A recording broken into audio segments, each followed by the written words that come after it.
Hello and welcome back to the house in Fata Morgana, a Requiem for Innocence. I would like to say that last time we saw Jacopo hit his lowest, but I'm afraid that's not even true. I am interested to see how much we'll see of the other characters that were kind of reintroduced last time. Let's find out. Part 2, The Shape of My Spirit. Nearly 4 years had passed since I had assumed the role. Oh, that's her.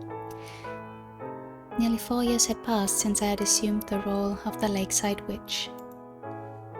My 16th birthday was approaching, but my age was perhaps the only thing I had in common with an ordinary teenage girl.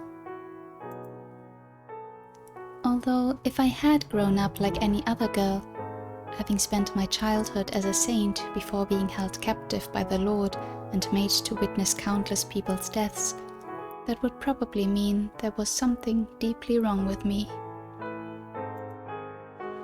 By that point, a terrible cynicism had taken root in my heart.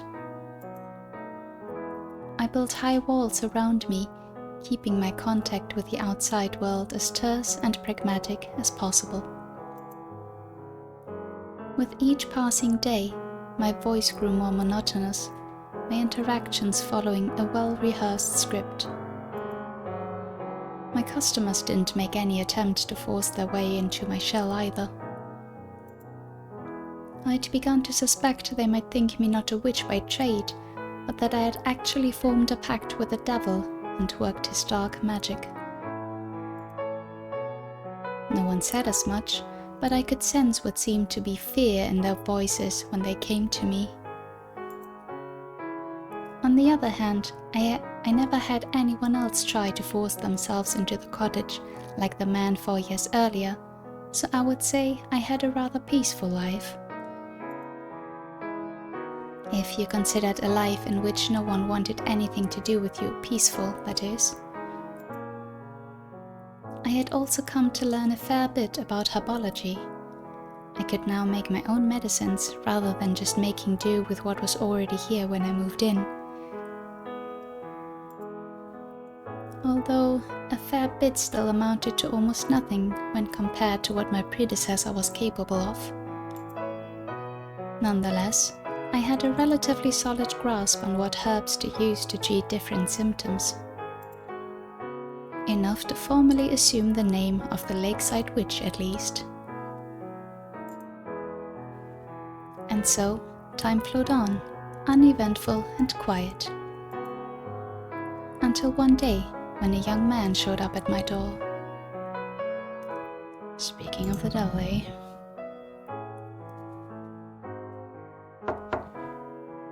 Excuse me, is anyone home? I knew right away that he was a new customer. No one who had traded with me before bothered with such pleasantries anymore.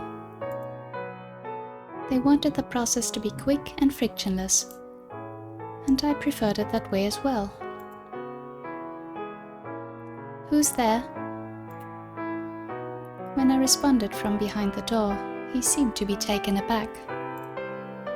After several moments with no answer, I tensed up slightly and repeated the question. My sister has fallen very ill and she desperately needs medicine." He has a very pretty voice. I was told that the person who lives here is a skilled herbalist. Could I please get something to treat her? What are her symptoms? She's got an extremely high fever that won't come down. She has no appetite, she's only drinking water, and she can't get out of bed. Everyone always seems to be looking for medicine for themselves. I haven't had a customer like him in some time now. We're going to want to lower her fever first. After that, get her on a nutritious diet. I'm going to give you 2 medications. Give her the first while her fever's high, and the second after it's come down. Thank you very much.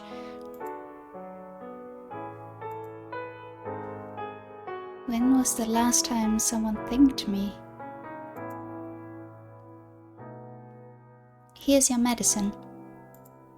It's powdered, so mix it with some water and have your sister drink it.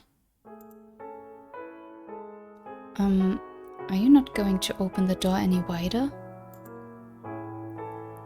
Is that necessary? No, sorry. Just a second. Let me get you your money. Ah.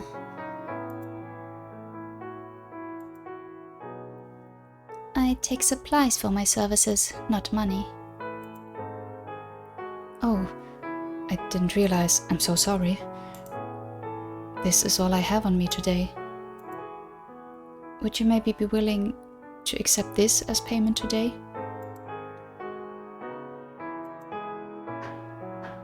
Very well. Is that a gold coin? Those herbs aren't worth nearly this much. Just who is this man? I'm sorry if you can hear noise in the background, someone's being noisy outside. And what on earth is he doing here at a witch's cottage? In any other situation, I wouldn't have even been tempted to look. What if he saw me? He would think me disgusting, ridicule me like everyone else. It didn't hurt knowing what people thought of me, but it was hardly pleasant hearing it vocalized either. And what if he decided to do something in that moment I dropped my guard? He could force the door open, have his way with me. He doesn't seem like that kind of man, though. Trust was about the farthest thing from my mind when interacting with people these days. I always remained on high alert, keeping a safe distance from everyone, no matter how good they appeared on the surface. But for some reason, I felt strangely comfortable in this young man's presence. At the time, I couldn't have explained why. But in retrospect, I imagine it was largely a result of his upbringing. He spoke in a clear, well-enunciated voice. He had a polite, friendly air about him, which I could feel even through the door. It wasn't the sort of well-mannered you could fake with a bit of practice, nor the sort you encountered out in the middle of nowhere. Curiosity took hold of me. I had to know what he looked like. I wasn't going to throw the door open, of course, and I had no intention of inviting him in either. I just wanted to get a little peek at him through the crack of the door. So I opened it ever so slightly wider than usual when I reached out to take his payment.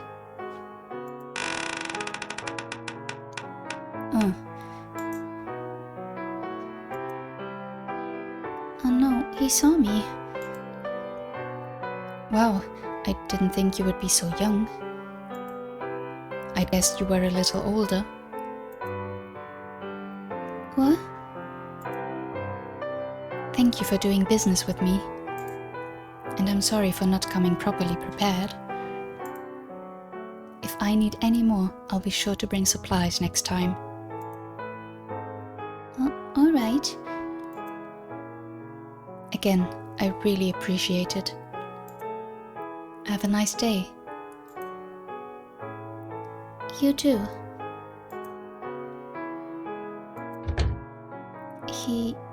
He saw my face, and he wasn't disgusted. He actually smiled.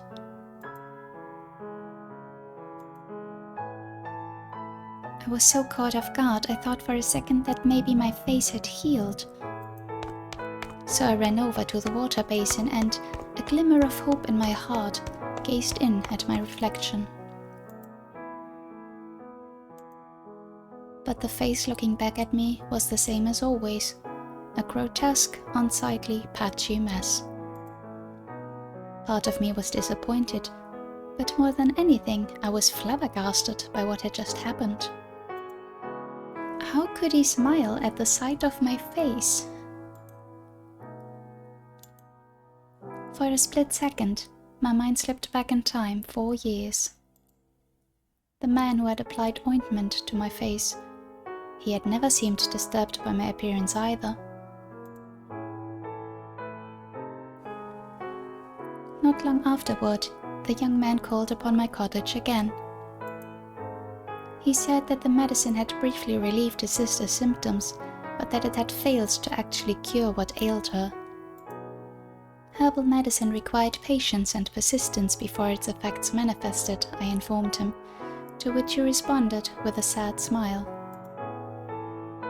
He was a handsome young man, not far from what I imagined from his voice, and the smile suited him quite well. There was a distinct elegance emanating from him.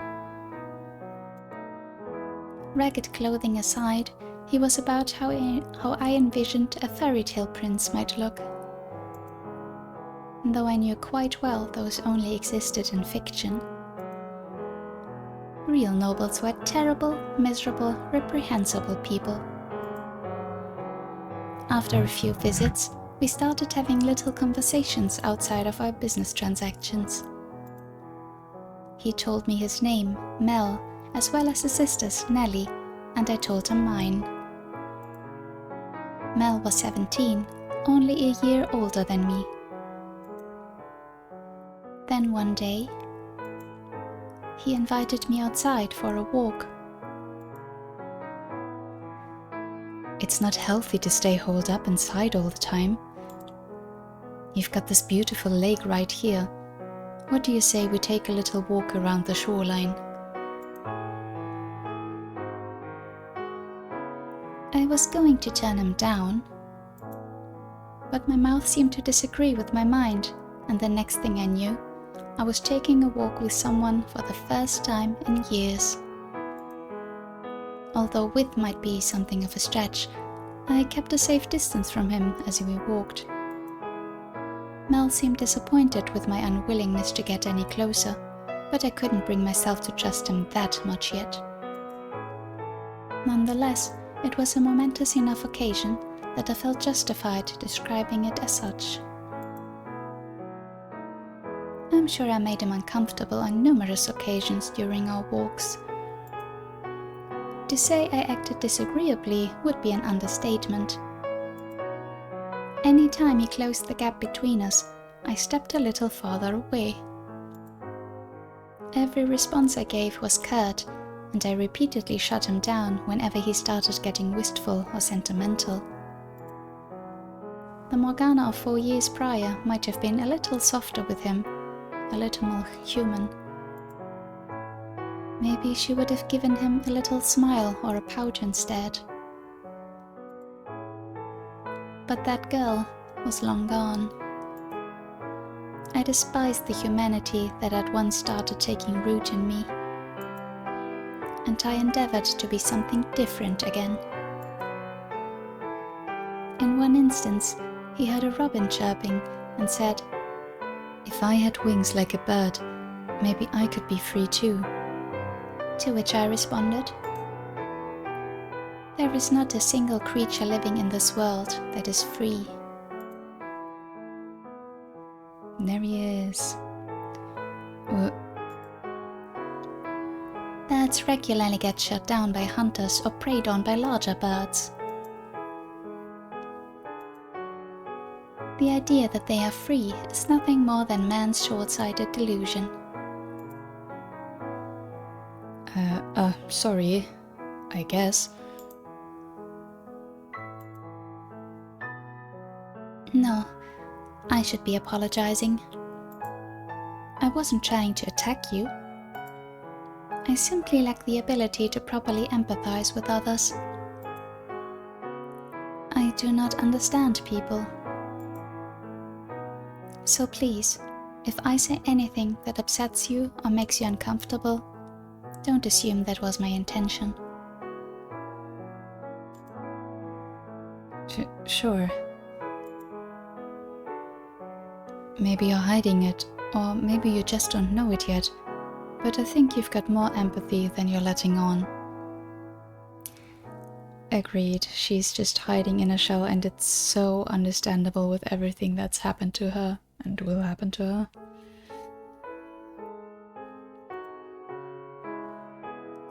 Surely you can't say nothing affects you at all. You're not Jaren.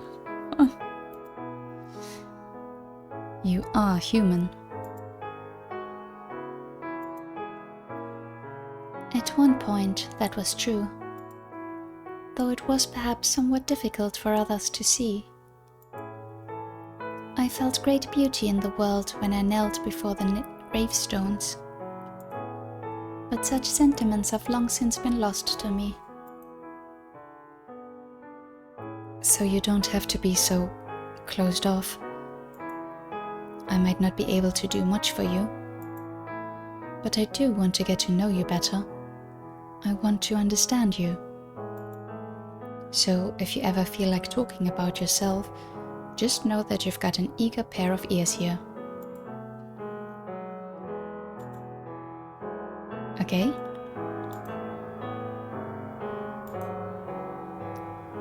If there were ever someone who could understand me, if there were ever someone who could understand what I am now, who could empathize with me, who had been through trials as great as mine, they would not be human. What do you mean? That you would need to be far removed from any idea of humanity to have a chance at understanding me. Regardless, I do appreciate your kind words. Sure. So, out of curiosity, do you have anyone, really important to you in your life?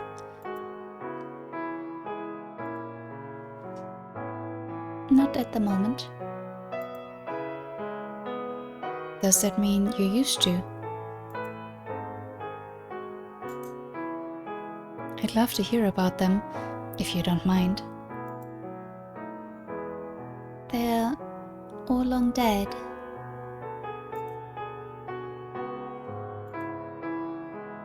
Four years ago, something unpleasant occurred. If that ain't an understatement.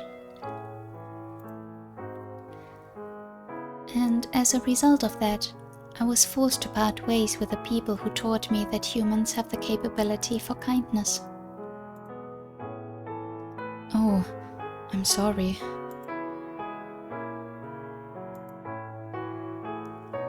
Well then, if your sister's condition worsens again, come see me. Farewell.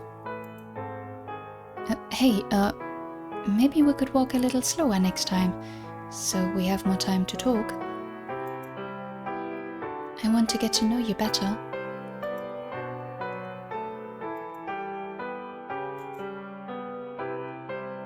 I'll consider it. Oh, all right. So long. Bye. See you soon.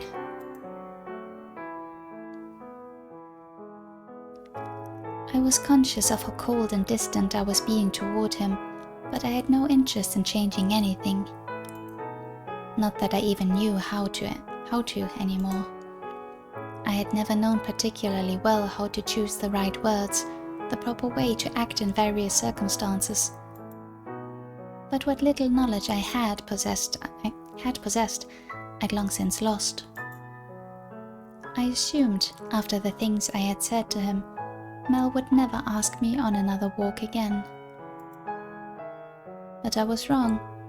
He did the very next time he came for medicine, and every time after that as well. Hey, so I was thinking, I bet you'd make a really good singer if you wanted. singer? Yeah. You've got this really pretty voice. I think it'd be nice if you tried using it to sing. I'm sorry, it's not my place to tell you what to do. You hardly talk. Why would I think you'd want to sing? I'm glad we're on the same page. Never again. Sorry about that, really.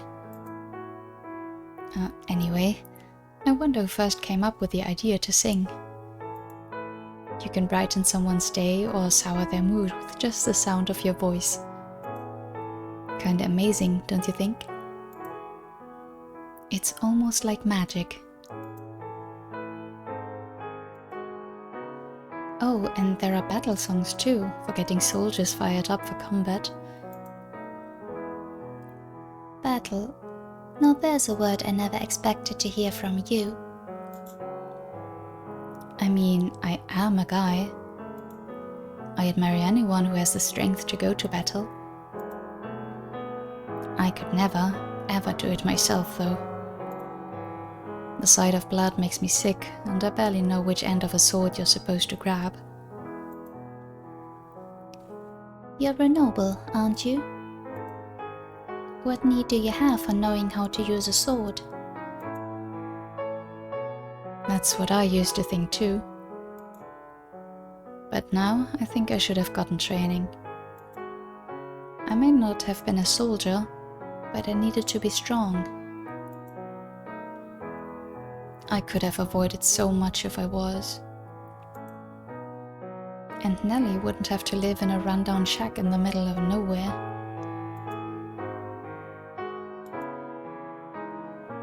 As I recall, he said once that he was forced from his house after a dispute over who the rightful heir was. High society sounds like endless fun. Oh, I'm sorry. I'm sure you don't care about any of this. No, you're fine. I'm the one who asked. Thanks. I want you to know, I really do appreciate it. It's nice to just be able to talk about this stuff to someone. You're naturally sociable. I'm sure you could find plenty of other people willing to listen. I don't get into town much, not even to run errands, so I'm still kind of an outsider. You're my only friend right now.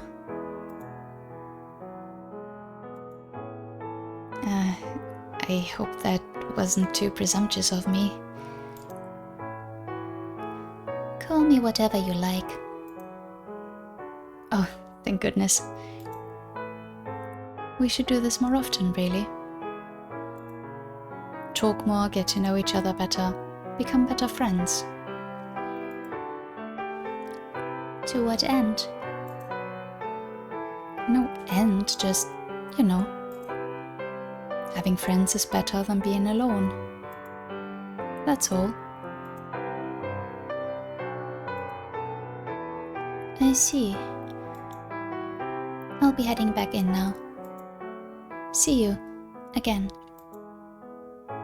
Yeah, see you soon, Morgana.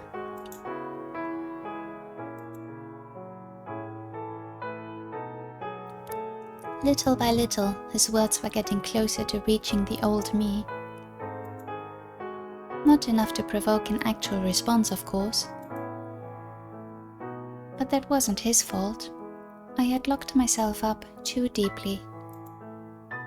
I no longer knew how to express emotions, most especially those that resulted from human warmth. However, I had regained enough of something to feel a sort of nostalgia in my interactions with Mel. And I thought perhaps, with enough time, I could go back to who I had been 4 years prior.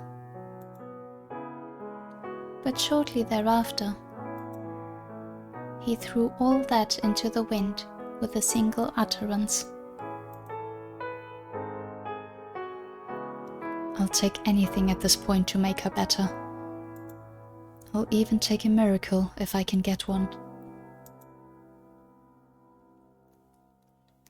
He appeared exhausted that day, much more than usual.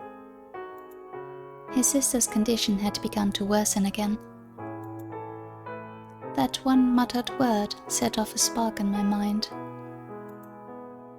It sent me back in time, well beyond when I was taught humanity 4 years ago, to my very origin.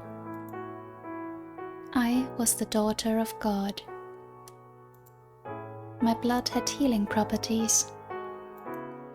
And the instant I remembered that, there was only one course of action I could take.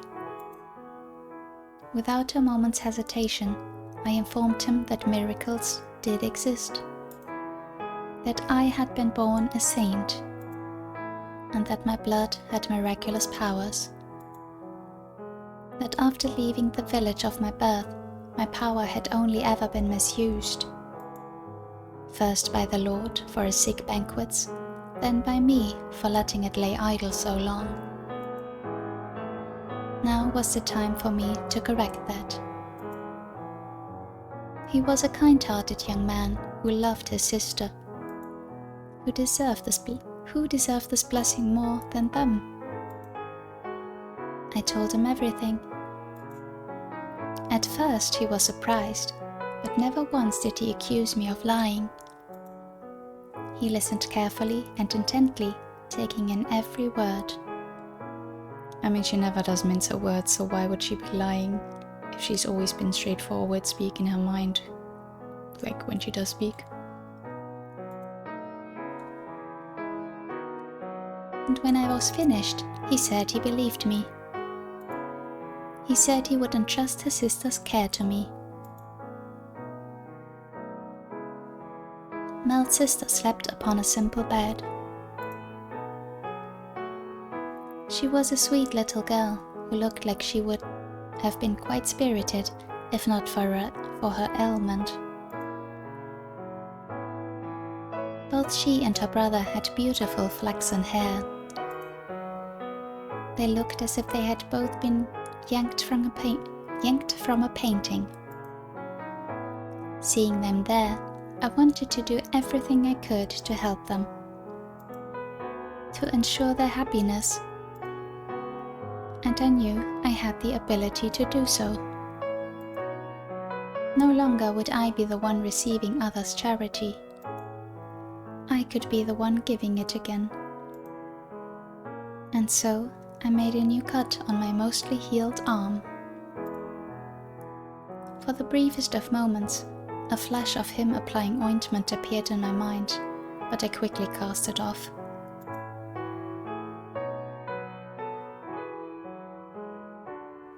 The flaxen-haired girl showed signs of recovering as a result of my miracle. The boy came to my cottage, overjoyed to thank me. I was extremely proud of myself.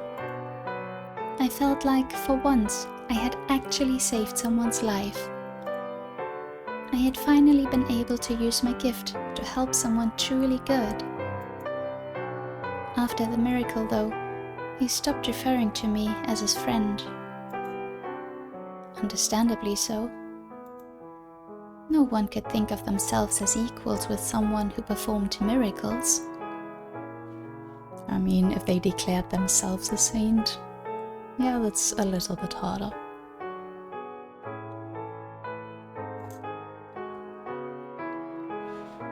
Awe, fear, reverence, they were all feelings that came from the same place. An inability to think of me as a human who experienced the world the same way he did. He saw me as abnormal. I had always been fine with that. It was how it was supposed to be. Being different was what I always wanted, and in some way, it was what had kept me going. So seeing him put more and more distance between us shouldn't have bothered me in the slightest. But I continued to offer his sister my blood, no matter how distant he grew. Eventually, he stopped inviting me on walks. But that didn't matter. I would serve my duty and perform miracles regardless. He would simply knock on my cottage door and say, My sister's fallen ill again. Would you come perform another miracle? I could hear the apprehension in his voice. No longer did he show me his gentle smile. No longer did we listen to the birds singing together. No longer was I the one being cold and distant. And no longer did he say, "See you again," when we parted ways. Back in my village, when everyone feared and revered me as a saint, it filled me with a childish sense of superiority. But there was no superiority now. Only a prickling in the softened shell of my heart. I was no longer the child I had once been. I had changed. I had learned what warmth felt like. My memories of that time were vague and ethereal, but the feelings they had created lived on, deep within me. For a time, I had felt a warm familiarity around Mel, which only made me yearn for him to treat me that way again. I wanted to be able to open up to someone once more, though I never said as much out loud.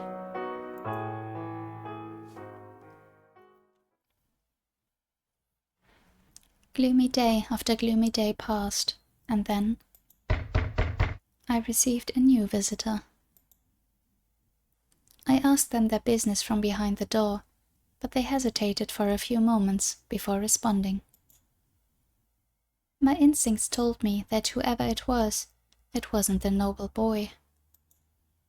So I waited, perplexed and slightly on edge, for them to say something. And when they finally did, I was left aghast at what I heard. Are you the witch with the miracle blood?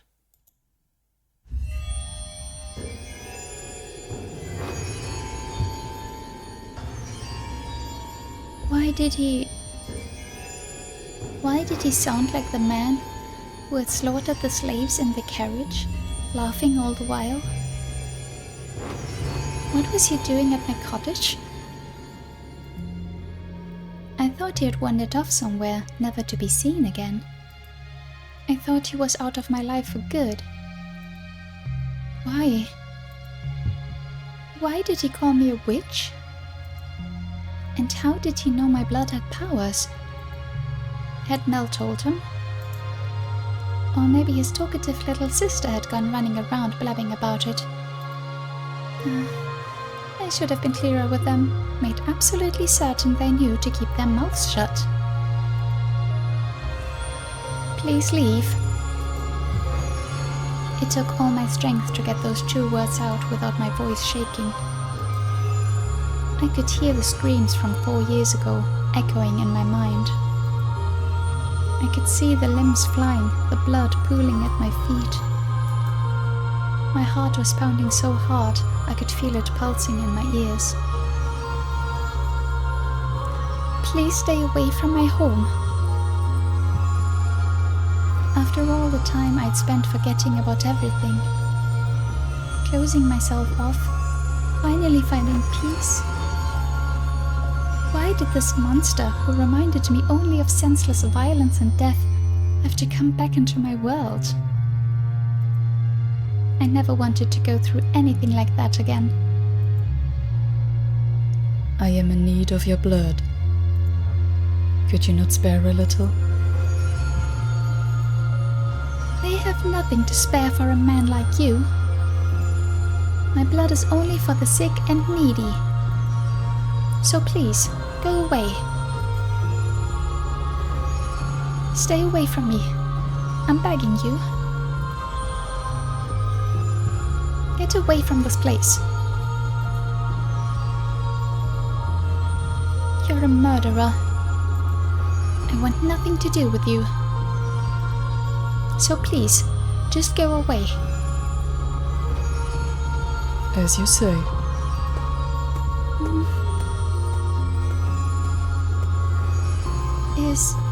Is he gone?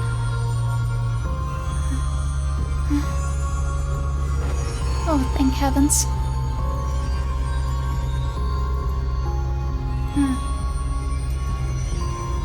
My eyes feel like they're burning. No, Morgana. You have to be strong. You cannot let this get to you. Be strong. You have nothing to fear. Nothing to fear.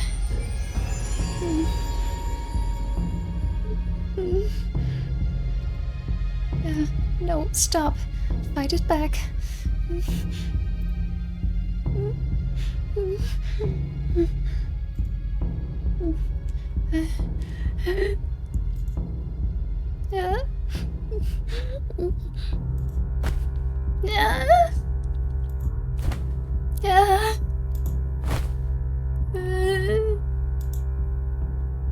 I had sworn never to cry again.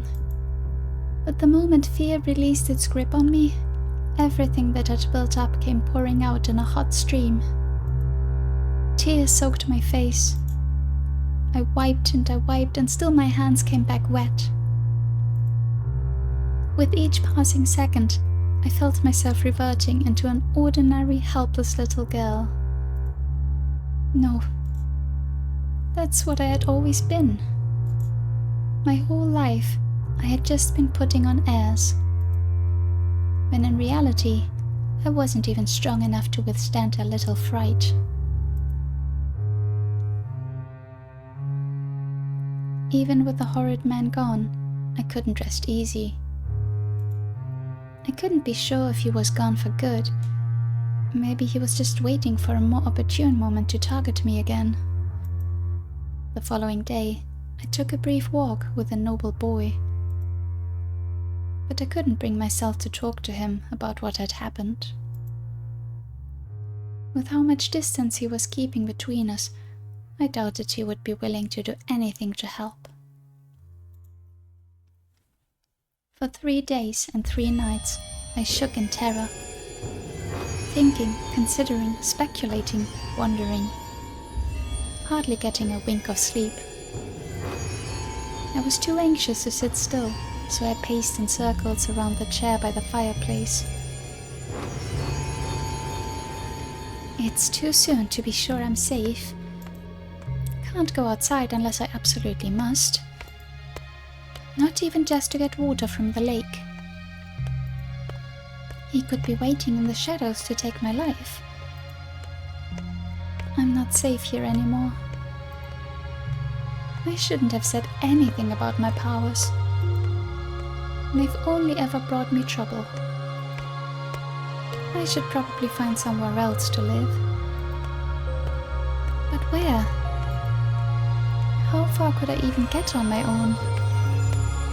He could be out there, waiting for me to open the door. I would need help. Don't be a fool. No one's going to help you. Help me. The boy barely even wants to talk to me anymore. All I wanted was a quiet life.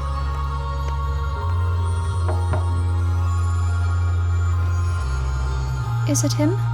Did he return? Calm yourself. He knocks harder than that. It's not him. Who's there? It's me. His sister needs more of my blood. I'm not here about Nellie today. I'm sorry for being so distant lately. What? I want to talk things over.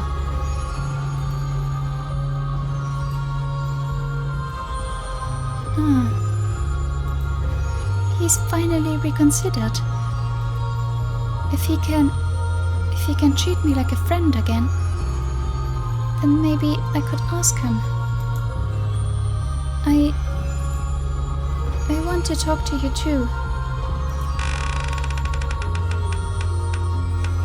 I opened the door without a second thought. I let my guard drop, because in my mind, the flaxen-haired boy briefly took the place of the slave man from the brothel.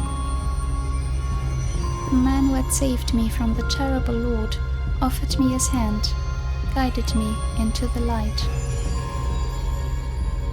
And here he was again. Oh, sorry. Wait. And here he was again, to set me free, to take me away from this place, take me somewhere new.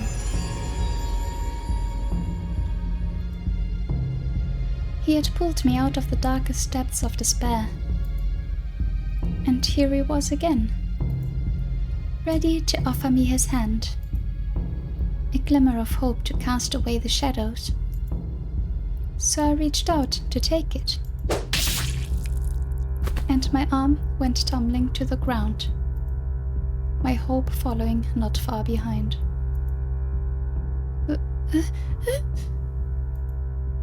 My arm.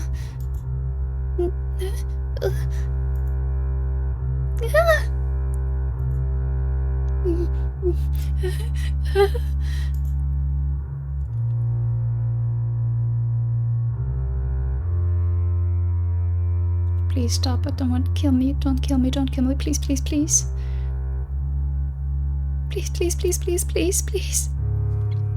No, it hurts, stop, it hurts, don't kill me. This can't be happening, this isn't real. Take it. That's your share. Should last you long enough. What do you think? Take it. What do you mean? Why my arm? Why you taking? Why? How could you betray me like that? How could you? I opened the door. You said you wanted to talk. What is that man doing here? Why would you bring him here? How could you do this to me? What does he mean, your share? What is just easier for you to take the whole arm, then keep coming back and asking me to help? Is that what it is? I thought you were a good person. I thought you were a good person. I trusted you. I believed in you. I opened the door for you because I thought you wanted to talk. I trusted you. I trusted you. I thought you were a good person, a nice man. I would have given you and your sister as much blood as you needed. You just had to ask, and I would have come. You didn't have to do this. You didn't have to. I would have helped whenever you needed it. Why would you? How could you? Why? Tell me why? How could you do something so terrible, so cruel? You wouldn't, would you tell me? You wouldn't tell me. Tell me. Tell me you wouldn't do this to me. Nothing personal. I just need your blood. Without it, she'll lose her church. She needs the money. I needed some way of getting enough money to keep her church running. So the Lord made me an offer. The Lord? Why him again? If I brought him the witch with the miracle blood, he would finance a whole new church for her. So don't take it personally. You get to be the sacrifice. To keep her church from collapsing. To keep her world from collapsing. So don't take it personally, witch. Cheers, a saint's blood and good fortune to all. You're a damned witch wearing a saint's skin.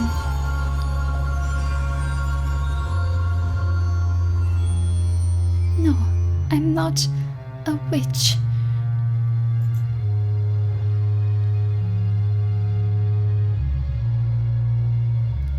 After cutting off my left arm, the strange-looking man stuffed me into a sack and tied me up and threw me over his shoulder and carried me away somewhere, and while he was walking, he muttered at me over his shoulder, explaining where we were going, apparently a new church run by someone called the Saintess, and she was going to give my blood to patrons of the church, saying it was some kind of miracle elixir. But what was this nameless nun doing calling herself a saintess when I was the real saint? And why did I have to be the witch sacrificed for her sake? It didn't make any sense. And most of all, why was the Lord involved? Why did that vicious, cruel, horrible, miserable man have to come back into my life? Why couldn't he just leave me alone? Was it really so hard? Why? He already had his way with me. He had his terrible banquets, his blood Sabbaths already. What did he need with more of my blood? Hadn't he already had enough? Did he find out it had real powers and so he decided to come back for more? Was that it? He could have just called me the saintess instead of her. He didn't have to make me into a witch. Oh, it's because of my face, isn't it? He wanted a pretty face to put on his brand new church, not an ugly scarred face like mine. But that's all. She's just pretty. I can perform miracles, but I'm here with my arm cut off and stuffed in a bag. Even slaves are treated better than this. All I wanted was a quiet life, but I have this power, so I just wanted to use it to help, that's all. Oh, Father, your trial is too great. I cannot bear it anymore. I wasn't born to spend my whole life suffering.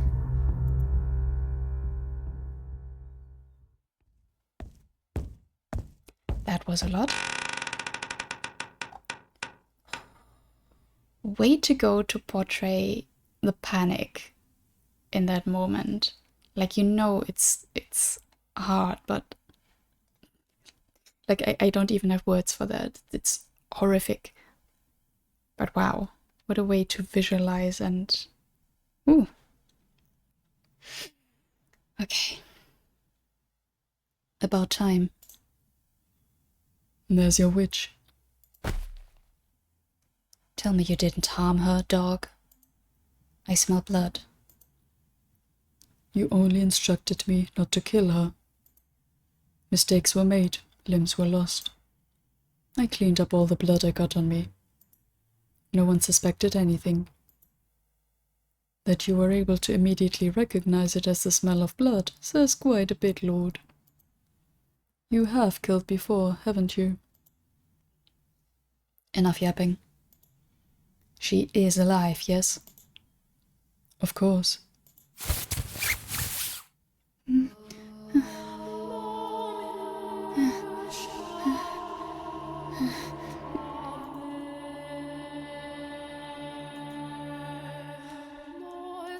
No tears. No, that's a good girl. It simply wouldn't be the same if you cried and blubbered like a lowly slave or a whore. Dignified and saintly. That's what I need you to be.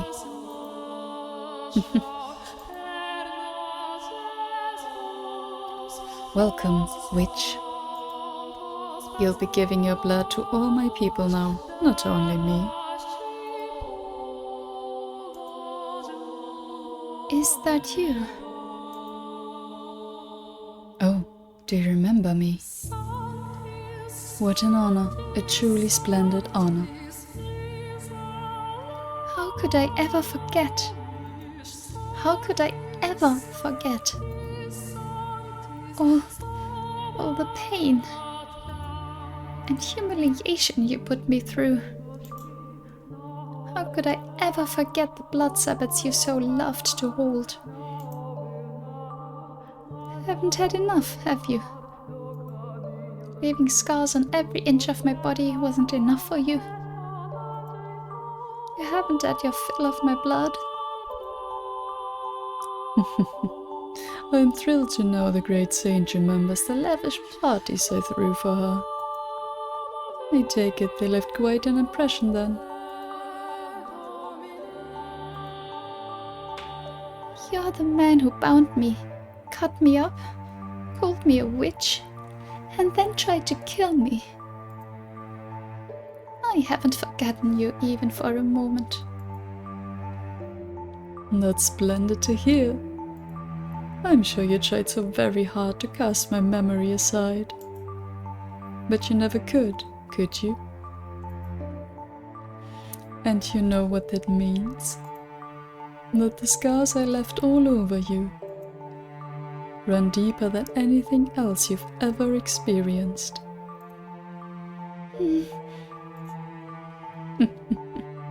Look at that face, so twisted and hideous. I bet you loathe me. That you'll never be able to forgive me. I don't care how much my father preaches forgiveness. That's the one thing you'll never get from me. I despise you with all my soul. I revile you with every fiber of my being.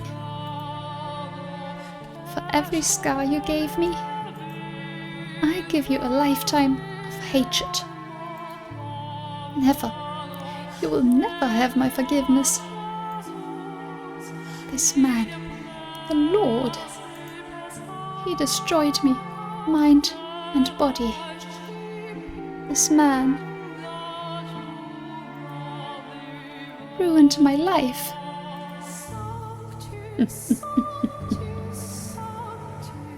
I see. So I'm the one who ruined your life. But why should that concern me? Your words are as insignificant as the chirps of a dying robin. Scream and shout until your throat goes sore. It doesn't change anything. It doesn't change anything. We lock the witch up and proceed as planned.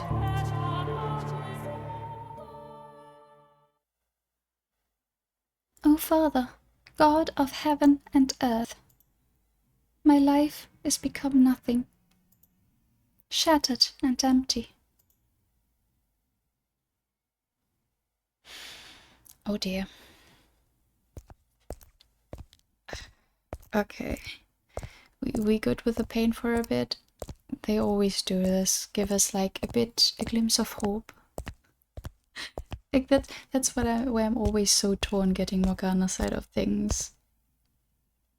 Like the good moments are nice and finally lifting our spirits, but even if you know what's coming, it's just always such a hard punch. Oh well. It's what we're here for, right?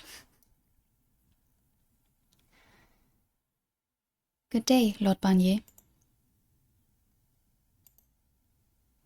Not hungry.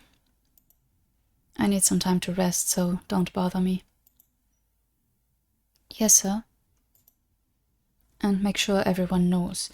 They are to stay away from my room. By your command, my lord.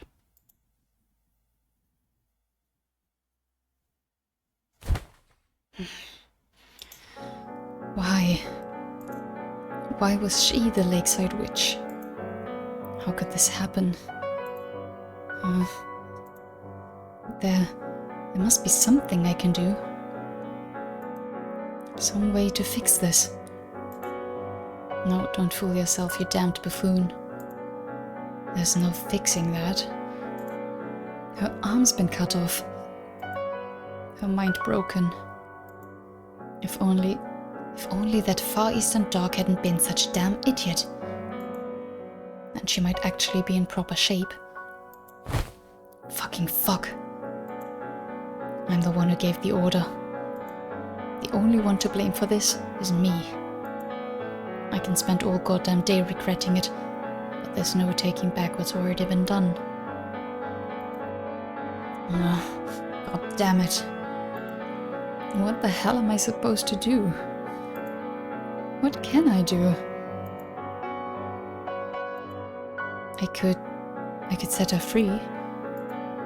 And a doctor, yes, find a good doctor.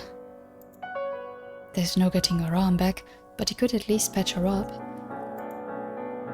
This is all my fault, so I'll do right by her, look after her myself. Make sure she's taken care of for the rest of her life. Are you out of your mind, Jacopo? Why would she ever want to stay with you? Oh, damn it, I can't even stay focused. What is there to think about, boy? You already know what you must do. Get out of here, spirit. When will you learn your damn lesson and just stay dead, dammit? The last thing I need is a pathetic ghost constantly sticking its nose on my business. Strong words from the man who can't even keep his head in the presence of said pathetic ghost. The answer's plain as day, boy. You proceed exactly as planned. Make witch's blood into a miracle elixir and distribute it at the church. You'll take in tithes, as well as winning the people's favor for supporting their new beloved church. It's a fine scheme. I'm impressed you came up with it, boy. Silence. That was before I knew she was the witch. What does it matter? The girl's going to be dead soon regardless. Progress and growth, it always comes at a price. You need simply accept that the price has already been paid.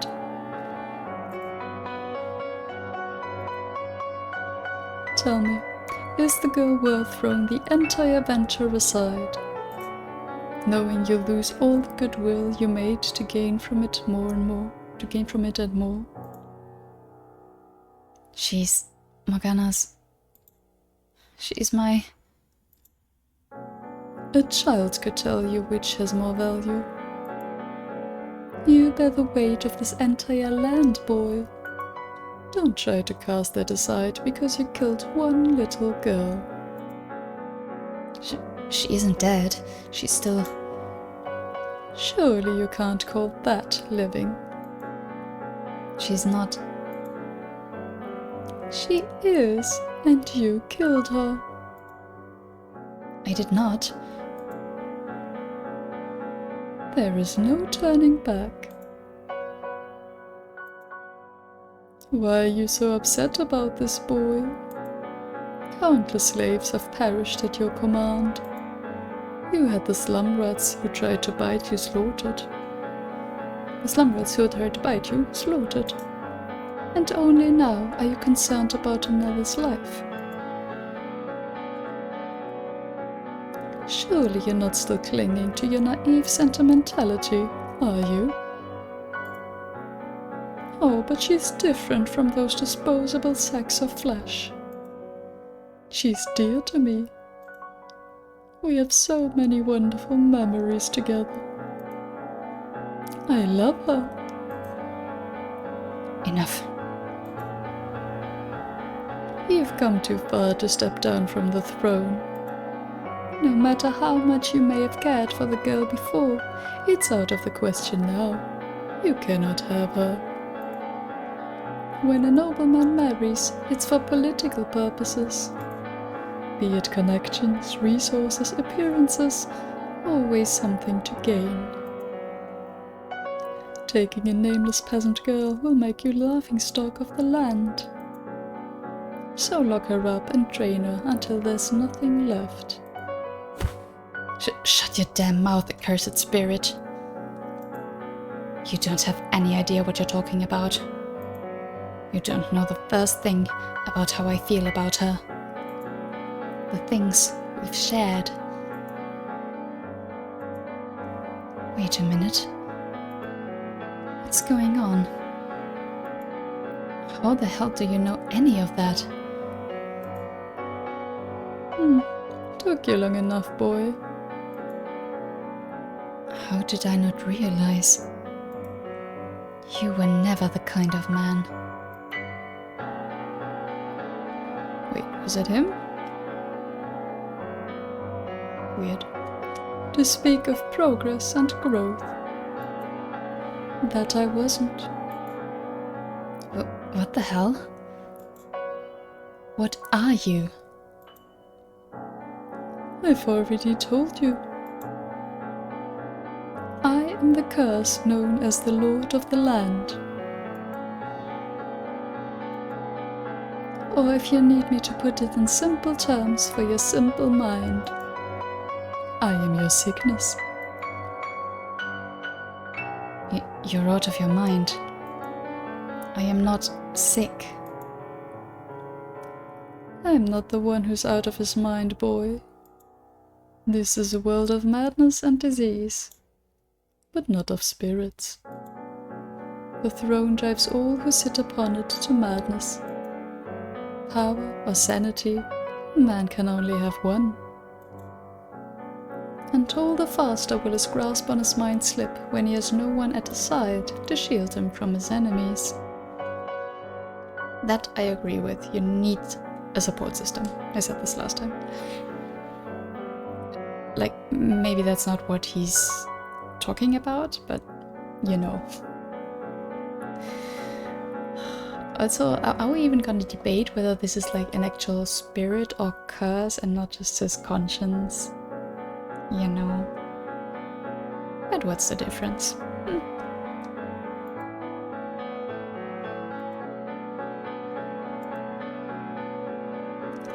I am not Jean-François Barnier, and there is no way for you to banish the spirit. Your mind is broken, on the verge of collapse, and there's nothing you can do to stop it. No. No. You're lying. My mind is not broken. I am perfectly sane. There's not a grain of madness in me.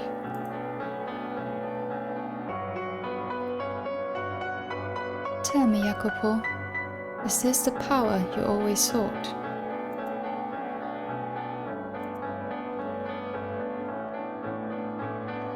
Is this what you spent day and night fighting to achieve?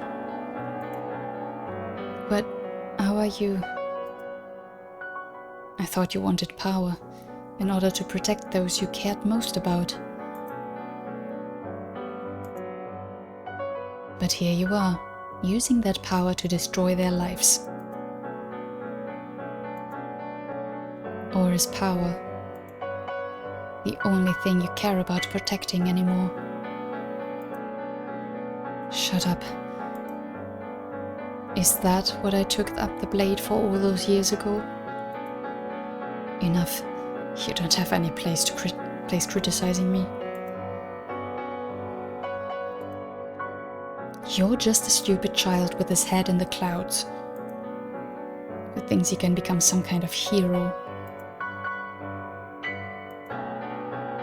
If you hadn't been so foolish, I wouldn't be in this place at all. You're right. We chose the wrong path. And there's no way for us to get back on the right one any longer.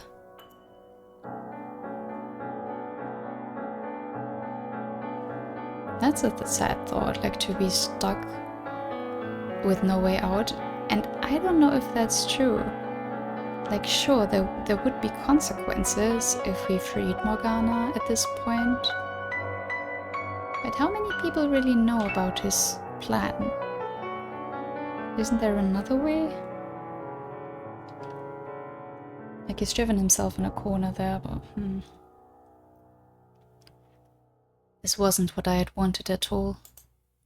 The future I had dreamed of. The outcome I had hoped for. But who did I even have to explain that to? And who would even understand if I tried? There were walls as high as the eye could see on both sides of this path. Forward was the only way I could go. I had killed my old friends and comrades, lost everything along the way, but still I had marched on. Because that was all I could do. And now, power was the only thing that remained in my hands. So I would make a despo of myself, bury all my feelings for her, and continue my march straight into hell. I had no other choice. I think you do. But it is what it is. Every day felt like a slog through a swamp with no end in sight, though I did everything to keep up appearances when I wasn't alone. I masked any trace of my discord beneath a veil of bottomless confidence. It had reached a point where nearly everything I said or did in public was an act. A farce even. Among the mistakes the Far Eastern dog had made was involving a third party. He was a young man, and there was a considerable possibility he was nobility, which meant I couldn't simply dispose of the boy until I had more information. Between that and his decision to cut off Morgana's arm, I was looking like quite a fool for thinking I could tame a beast. Though of course, my biggest mistake was coming up with the scheme in the first place. Soon after locking Morgana up in the tower, I summoned the boy, making it abundantly clear he was not to tell anyone what he knew, then sealing the deal by turning him into a co-conspirator. The boy was irritatingly timid in part I presumed, because the dog had already threatened him. All it took to keep him nice and obedient was a stern glare and a few choice words. I hired the dog to be my bodyguard and assigned the boy to an administrative supervising post on the new church grounds. Having been originally built as a second manor for the previous lord, the church was still more mansion than church, which meant there was an abundance of rooms for the boys to stay in.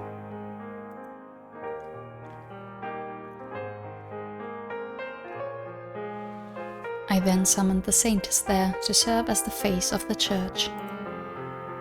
She was to remain on the grounds all day, and at night she would stay in a cottage a safe distance from the church. I also informed her that I stored my money and valuables in the observation tower, and that she would be charged with treason if she trespassed. She was a naturally trusting woman, and she seemed grateful for everything I was doing for her, so I doubted she would spill anything. Though even if she did, three keys were required to enter the tower. One held by me, one by the dog, and one by the boy. So all three of us were in this until the witch died.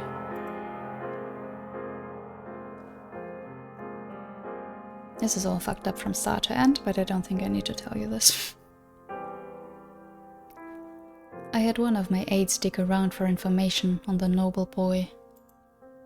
Mel was his name, and he claimed he had been banished from his home, but I couldn't just take him at his word. I had to be absolutely sure, so that when the witch died, I could eliminate him. The dog too, of course. No one who knew anything could be allowed to live. That said, he seemed like he could put up a better fight than the boy, so I would have to be a little more careful in choosing how to take him out. I wasn't too worried though. I was the lord after all. So long as that much didn't change, I could do just about anything. Dangerous thought. Once we started distributing the miracle elixir, the church's following grew far quicker than I had expected. Numerous reports of people being cured of diseases spread through the city, and before long, even the healthy came seeking its powers. Every smiling face that walked out of the chapel put another black stain on my spirit. Her blood really was miraculous. And it was then that I understood why the last Barnier had held all those banquets. He wasn't just torturing a little girl. He was feasting on miracles. And now that word was spreading, and I knew the rumors were true, I had lost my final escape route. The plan failing entirely because her blood was just ordinary blood. Forward was the only route that remained. One day, the Far Eastern dog said to me, "Everything is proceeding exactly as you said it would, Lord." I didn't believe in miracles, but seeing all this has tempted me to change my mind. You were right. One girl's life is indeed a worthy exchange. I wasn't sure how I responded, though by that point I largely just rattled off bitter snark and insults reflexively in response to anything. So presumably, I called the dog a dog, perhaps giving a laugh.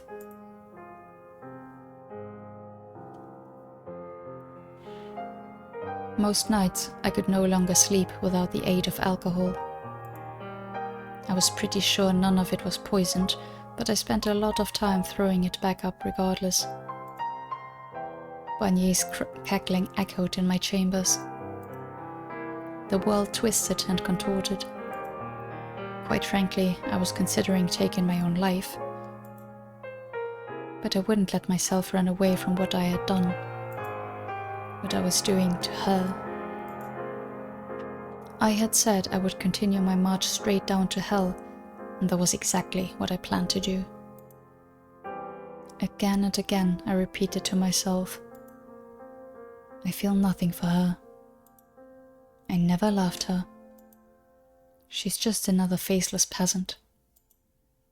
I have no memories of my past life.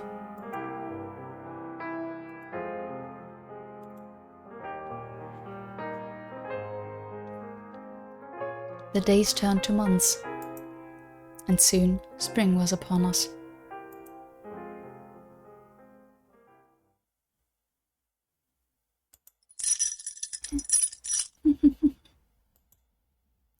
They finally got shackles to put on me. Must have given them quite the scare when I tried to climb the wall. Isn't that funny?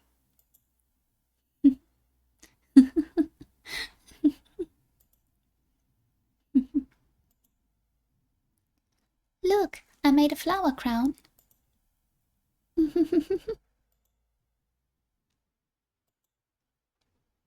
Festival preparations seem to be going well.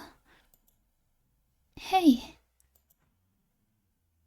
aren't you going to go? I am not going anywhere. You're a strange one. It's much nicer out there than it is in here. If anyone is to leave, it will not be me. Say, I've been wondering, who are you anyway? I was created to carry your pain. That doesn't answer the question. I cannot give you any other one though. I carry your pain for you and offer you someone to talk to. So the last remaining flame of hope in your heart doesn't flicker out. How very honorable of you. You sound like a saint. I don't know how you could stand living like that.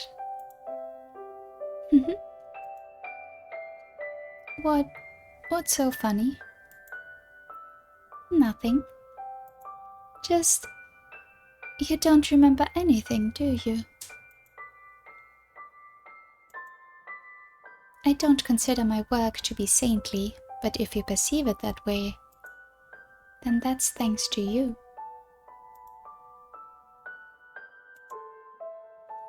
Because that's who you were, Morgana. You're not making any sense. That's fine, my dear. Knowing what I carry in my spirit would only cause you pain. So I just beg you to live on, to not give up hope. Where am I supposed to find hope, chained up in a tower? You've been with me long enough. You see me here. My body is on the verge of death, and a black cloud fills my spirit. I despise those men, every one of them, who did this to me. I want to kill them myself, and I hate that I lack the power to do so. I want to place a curse on them all. Don't talk like that, Morgana. Please keep your spirit pure. Don't talk about cursing people. There's still hope. Someone will come to save you. Maybe one of the three will have a change of heart. Or maybe someone else will come through the door. Just have a little patience, all right? There's no point. Even if someone does come, I have nowhere to return to. I have nowhere. That's not true. Remember all those years ago when the Lord had you chained up? Someone came and set you free then. And someone will. No one's coming. That was a miracle. A one-time miracle. The flaxen-haired boy, he lied to me. This world is nothing but betrayal. No one is going to set me free anymore.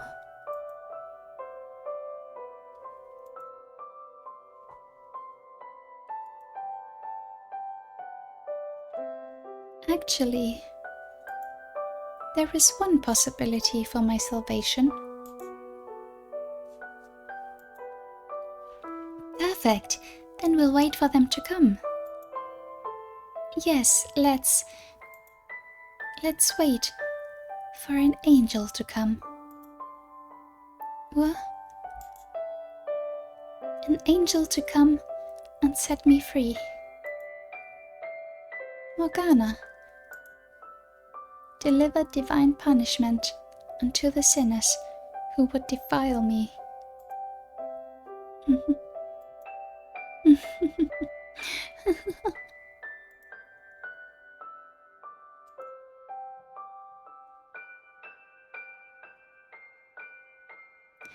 Again, can't say I blame her to want to curse them all.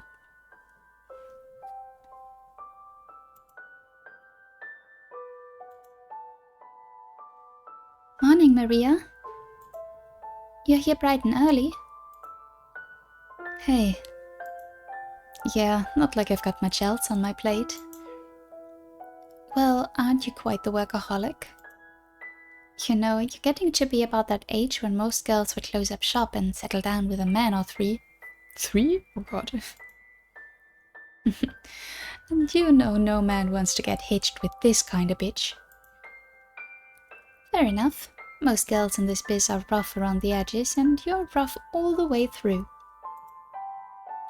Like how you got all up in a client's face the other day. Now that was a sight to see. But anyway, the blacksmith brought this by for you.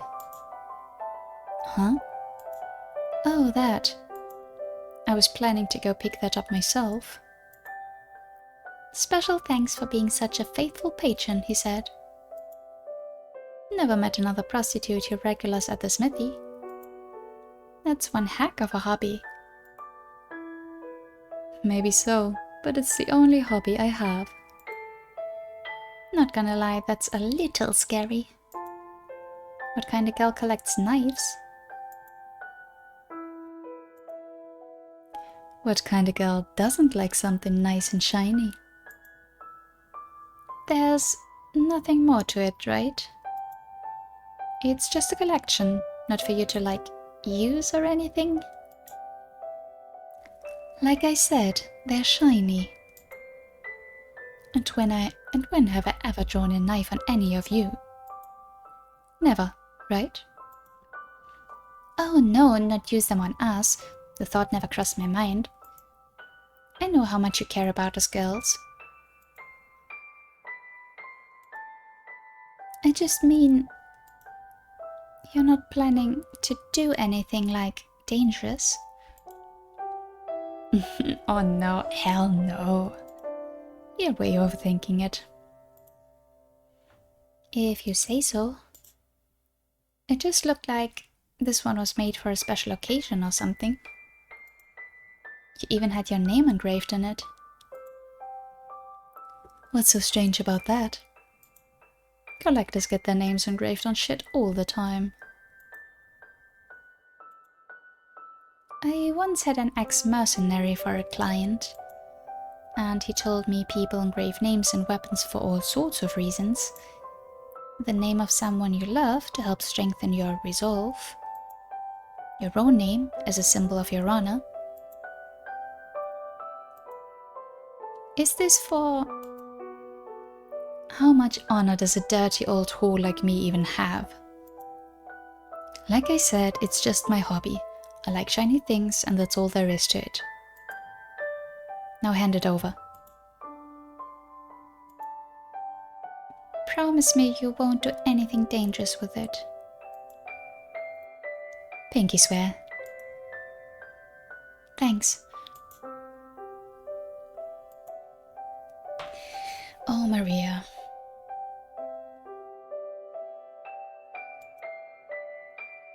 Sorry, friend. It had been 4 years since the raid on the brothel, and we were still just barely getting back on our feet. It would never be the same as before, though. Not because we had to move locations, but because the slums were shrinking away to almost nothing thanks to the Lord's renovations. Not to mention all the new foreign women who sold their services up in the city's bustling marketplace. Most of our old regulars had taken their business there, and we weren't drawing in much in the way of new blood either. With better options to get their rocks off, only the real oddballs went for the rundown whorehouse in a little back alley in the slums.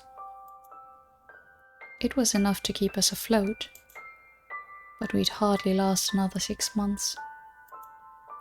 A year, if we were real lucky. And while we were down here fighting to make it by day to day, our ever-gracious Lord was planning a festival to celebrate the spring harvest. Celebrations were to take place in and around the new church set up across the river. And with this being the first annual harvest festival, the whole city was in a rather jolly mood. Everyone except the slum rats, of course. The merchants, the upper class, and even most of the regular citizens were in love with the Lord. Public opinion took a huge turn after the new church opened its doors. I presumed it was all part of his grand plan. Me, on the other hand, I was far from pleased. He had abandoned us in the slums, left all his old friends out to dry because he wanted a little extra gold. And like hell I was going to stand for that.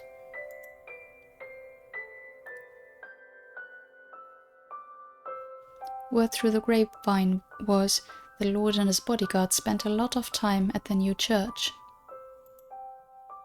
A nun everyone called the Saintess worked there, handing out some kind of miracle elixir. I assumed it was her that he had business with. But his business didn't matter so much as the fact that he was there. There was no way I was getting through the fortifications around his manor on the hill. But the church wouldn't be nearly as well protected.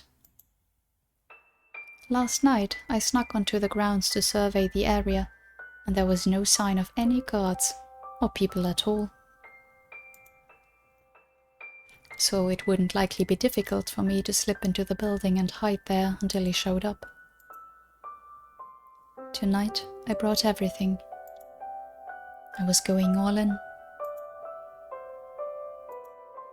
These past 4 years, My feelings for him have been, well, mixed, to put it lightly. I knew damn well he wasn't the same man I grew up with. But a part of me deep down wanted to believe that man was still there. That maybe he had some reason and I just wasn't seeing it. That I was misinterpreting him somehow. But if I was right, and the old Jacopo was gone, I would settle it once and for all tonight. Oh dear, very dangerous.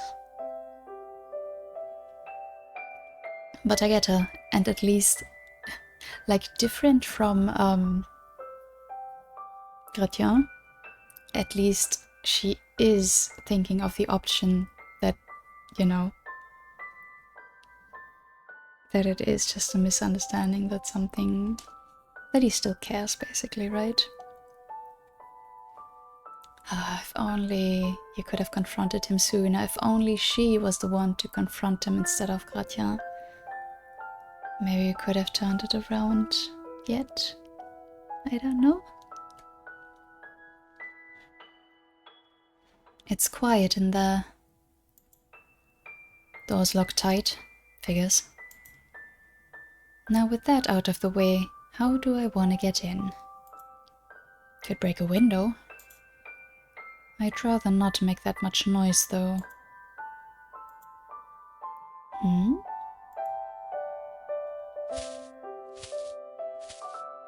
Now who do we have here? He's heading for the mansion. Maybe he's got a key. I was gonna bail if I ran across anyone, but that might not be necessary.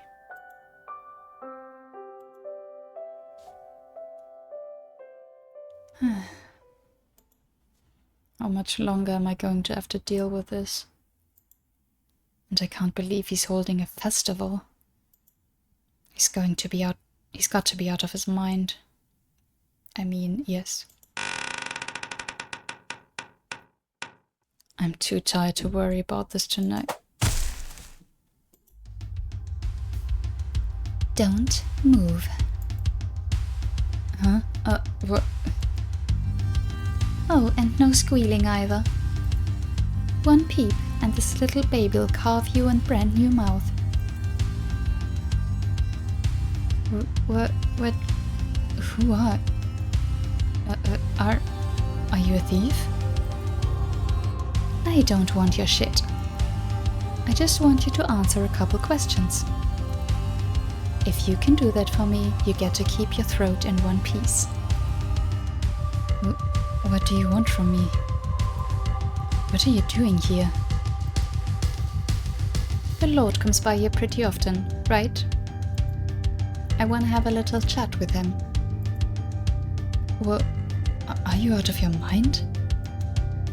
I can't let you see the Lord. Oh, alright. Nighty-night then. Wait.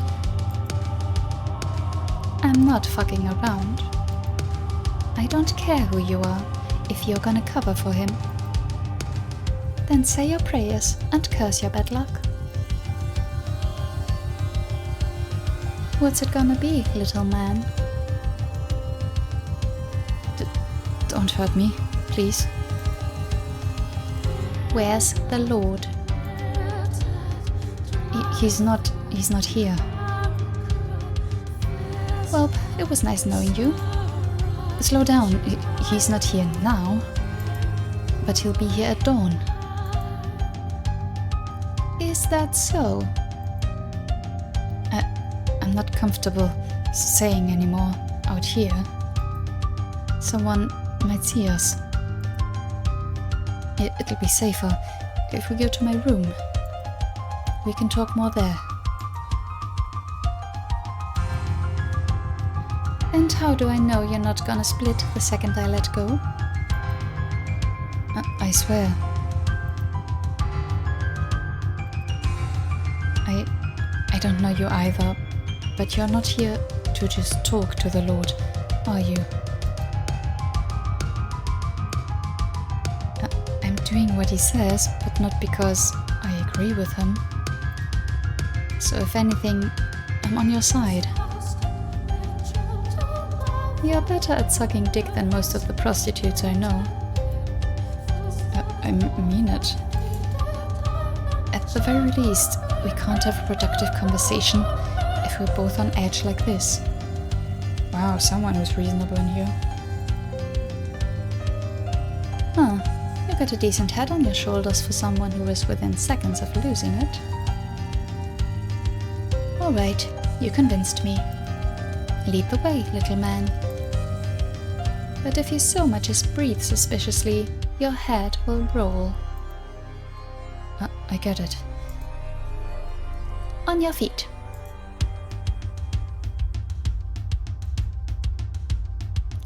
Glad I ran into someone without a spine. I'd definitely have trouble sleeping after this if I had to kill a complete stranger.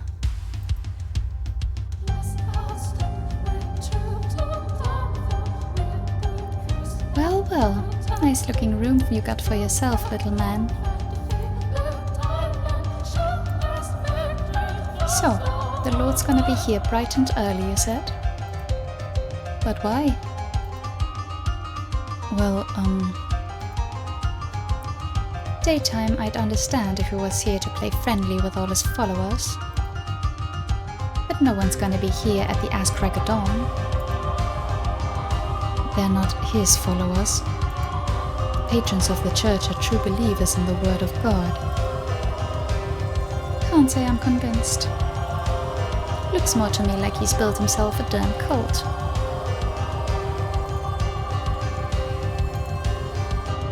Now, my question. The Lord has important business to attend to in the mornings. I'm not stupid. I'm asking what his business is. I can't tell you that. Only that he'll be here early in the morning. You think I'm just gonna take you at your word? Oh, I can tell you why, but I promise he'll be here. It's really, really important, so just wait till morning. So I sit on my thumbs, morning rolls around and whoosh, I'm never seen again. Doesn't that sound about right? No. Then answer my question. What's he gonna be doing here so early? He's coming to check on some valuable assets. Say again. I help manage his assets.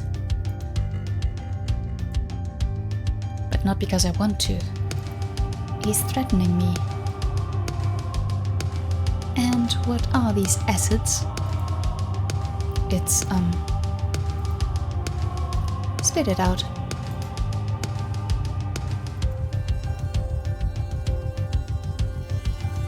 I really can't. Anything but that.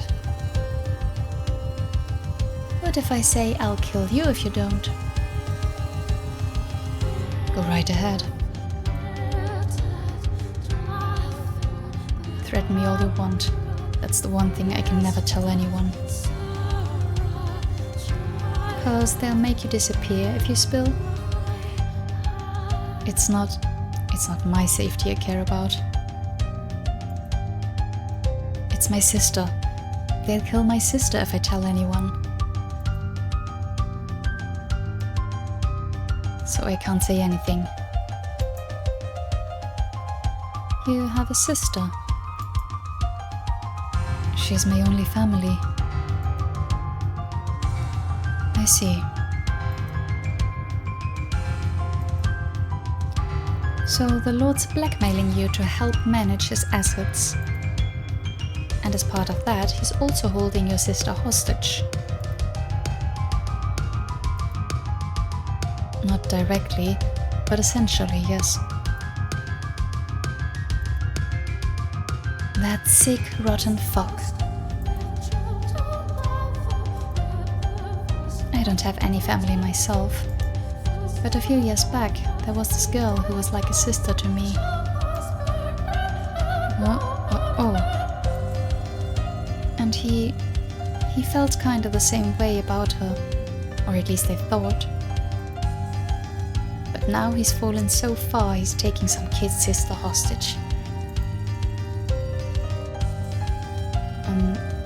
Maybe I'm reading into things, but do you actually know the Lord? I did. Like a former mistress or something? Oh, hell no. We grew up together, believe it or not. Well, so you used to be a noble? No, you dingus. I didn't think so. You don't seem particularly dignified. Wow, thank you. Yep, just a dirty old whore here. Sorry to disappoint. Whoa, I never said that. Anyway, that's all you need to know about me and the Lord. Alright. Now what about you? You know him for long? About 6 months, maybe? So no, but you've been in regular contact with him that whole time. Tell me, what's he like these days? And don't worry, the knife's taking a nap. Just tell me whatever you can. I'm curious. I don't know much, but alright. The only time I really see the Lord is when we meet up to check in on his assets. We don't chat or anything like that. He always seems to be in a foul mood, and he gives me dirty looks whenever he sees me. Even though you're working together. Like I said, I'm not doing it because I want to. I just wound up in this position. Go on. I can tell you this though. He's a monster. He's a cruel, evil, heartless man. No one with a conscience could do the things he doesn't care how much pain he causes, and anyone who doesn't fall in line is eliminated. His reputation's improving because he's got the saintess vouching for him. But it's all a load of crap. He's a villain and a tyrant.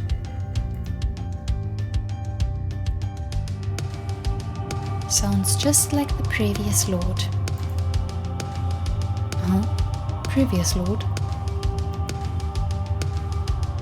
You're not from around here, little man? No. I lived somewhere far away and just sort of ended up here recently. Well, that explains it. There was a different guy on the throne up till about 4 years ago. He was a vicious, barbaric fuck who treated people like his playthings. He would murder slaves by the dozen just for shits. And he did some very bad things to a little girl. This new lord is exactly the same. People are just another commodity to him. Man or woman or child, he doesn't care as long as they're useful. He'll hurt people, he'll kill them, anything to get what he wants. I got that impression. After everything I've seen and heard, was I honestly hoping he'd tell me he wasn't as bad as the previous lord. Yeah, I mean at this point, even if he had like a conscience, even if he was doing it for the greater good, it doesn't excuse anything.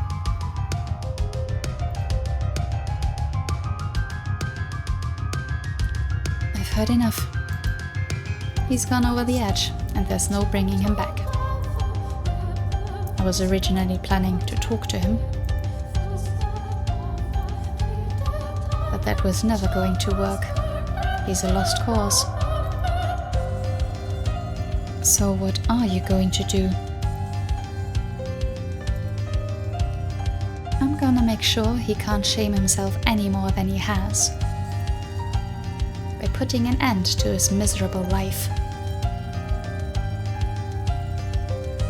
You want to see the Lord gone too, don't you? Get out of this shitty hole he's thrown you in.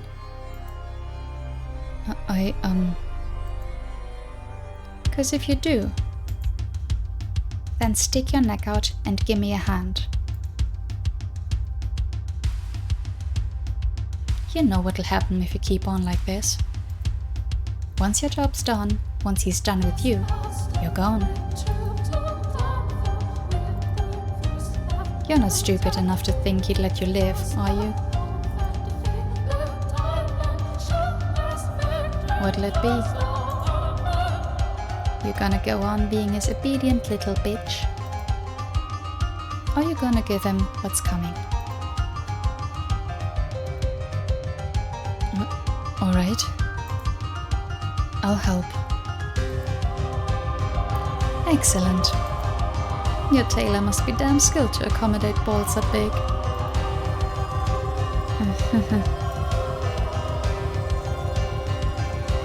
Honestly, I've been waiting 6 months for this. For someone to show up and give me a way out.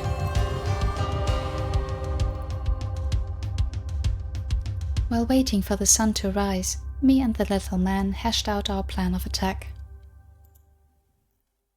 The Lord kept a skilled bodyguard around at almost all times, so we wanted to avoid causing any trouble while they were together. He was only alone for a small window of time. When he arrived at the church each morning, he would first head for his private study, unguarded. That was our chance. Time was limited, which meant we'd make it simple, move quickly. We had the element of surprise on our side, though. I could do this. No, there was no room for even the slightest uncertainty. I would do this. I didn't care about saving the people from an oppressive despot or anything grand and honorable like that. All I wanted was to stop an old friend from falling any further. That was my entire reason for assassinating the Lord of the land. I wouldn't be a hero if I pulled it off. I'd be an insurgent. But to hell with my reputation. I'd be hunted down and killed for my crimes not long after anyway. Jacopo, as your old friend, I'll join you on your trip to hell.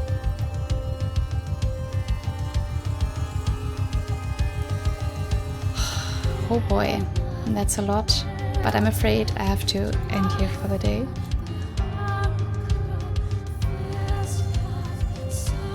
Oh boy, yeah, a lot. And as I thought, we are getting more of the other characters, which I like. I don't know, it's a lot. I'm repeating myself. I don't have any further words for this. But yeah, as always, thank you so much for watching. I would really like to know your thoughts in the comments down below. And until next time, bye bye!